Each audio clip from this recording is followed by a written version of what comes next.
A short time ago, the United States military began major combat operations in Iran.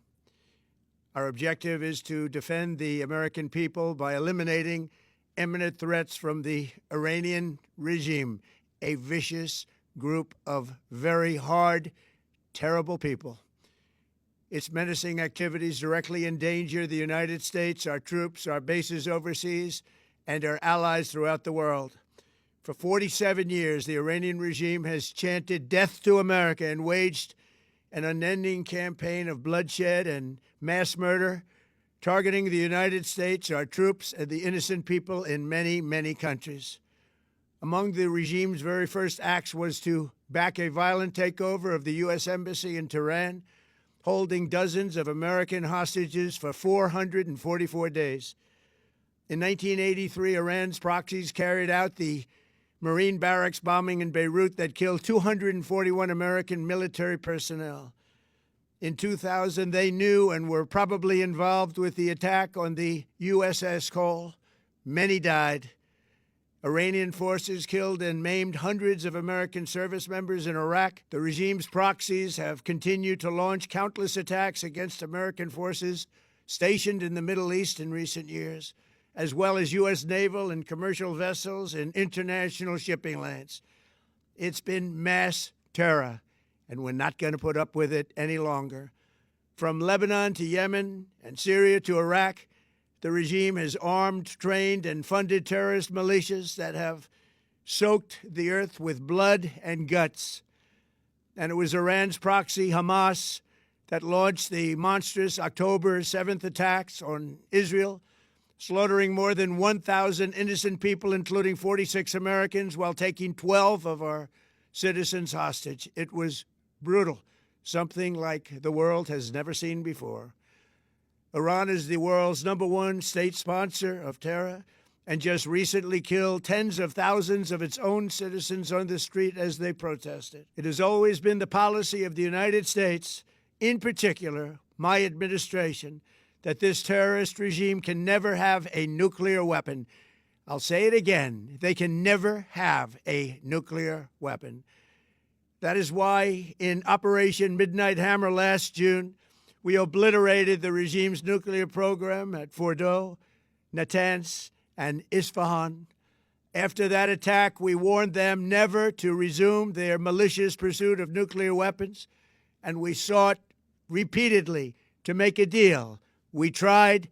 They wanted to do it. They didn't want to do it. Again, they wanted to do it. They didn't want to do it. They didn't know what was happening. They just wanted to practice evil.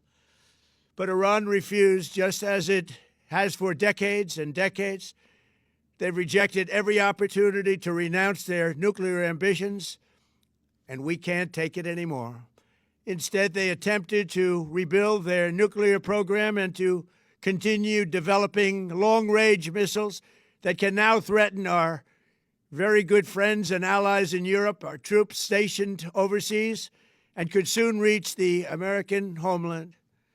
Just imagine how emboldened this regime would be if they ever had and actually were armed with nuclear weapons as a means to deliver their message. For these reasons, the United States military is undertaking a massive and ongoing operation to prevent this very wicked, radical dictatorship from threatening America and our core national security interests. We are going to destroy their missiles and raise their missile industry to the ground. It will be totally, again, obliterated.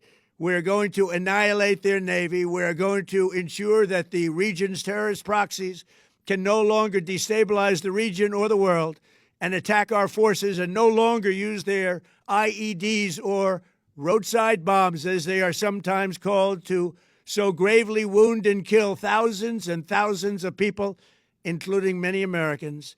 And we will ensure that Iran does not obtain a nuclear weapon. It's a very simple message. They will never have a nuclear weapon.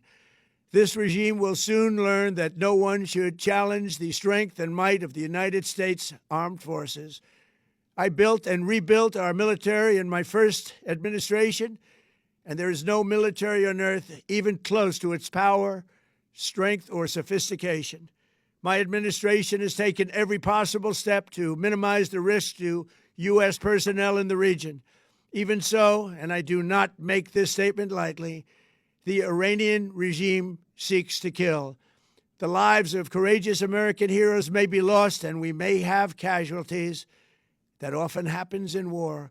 But we're doing this not for now. We're doing this for the future, and it is a noble mission. We pray for every service member as they selflessly risk their lives to ensure that Americans and our children will never be threatened by a nuclear-armed Iran. We ask God to protect all of our heroes in harm's way, and we trust that, with his help, the men and women of the armed forces will prevail. We have the greatest in the world, and they will prevail. To the members of the Islamic Revolutionary Guard, the armed forces, and all of the police, I say tonight that you must lay down your weapons and have complete immunity, or, in the alternative, face certain death. So, lay down your arms. You will be treated fairly with total immunity, or you will face certain death. Finally, to the great proud people of Iran, I say tonight that the hour of your freedom is at hand. Stay sheltered. Don't leave your home. It's very dangerous outside. Bombs will be dropping everywhere. When we are finished, take over your government. It will be yours to take. This will be probably your only chance for generations. For many years, you have asked for America's help, but you never got it. No president was willing to do what I am willing to do tonight. Now you have a president who is giving you what you want. So let's see how you respond. America is backing you with overwhelming strength and devastating force. Now is the time to seize control of your destiny and to unleash the prosperous and glorious future that is close within your reach. This is the moment for action. Do not let it pass. May God bless the brave men and women of America's armed forces. May God bless the United States of America. May God bless you all. Thank you.